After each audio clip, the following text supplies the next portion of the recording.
कॉलेजला निघालेल्या 2 विद्यार्थिनींच्या दुचाकीला भरधाव टेम्पोनं जोरदार धडक दिली। या भीषण अपघातात दोन्ही विद्यार्थिनींचा मृत्यू झाला आहे। हा दुर्दैवी अपघात पिंपरीच्या हद्दीत घडला। तांबोळे तालुका मोहोळ येथील प्रज्ञा धनाजी कोकाटे वय 17 ही विद्यार्थिनी मोहोळ येथील नेताजी महाविद्यालयात 11वी सायन्समध्ये शिक्षण घेत होती।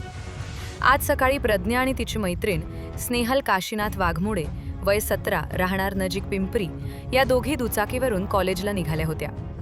नजीक पिंपरी परिसरात समोरून येणाऱ्या भरधाव टेम्पोनं त्यांच्या दुचाकीला भीषण धडक दिली। ही धडक इतकी भीषण होती की प्रज्ञा कोकाटे हिचा जागीच मृत्यू झाला, तर जखमी झालेल्या स्नेहल वाघमोडे हिला तातडीनं सोलापूर येथील रुग्णालयात हलवण्यात आलं होतं। उपचारादरम्यान तिचा देखील मृत्यू झाल्याची माहिती मिळत आहे। पोलिसांनी अपघातग्रस्त टेम्पो आणि चालकाला ताब्यात घेतले असून त्याच्याविरुद्ध गुन्हा दाखल करण्याची प्रक्रिया सुरू आहे।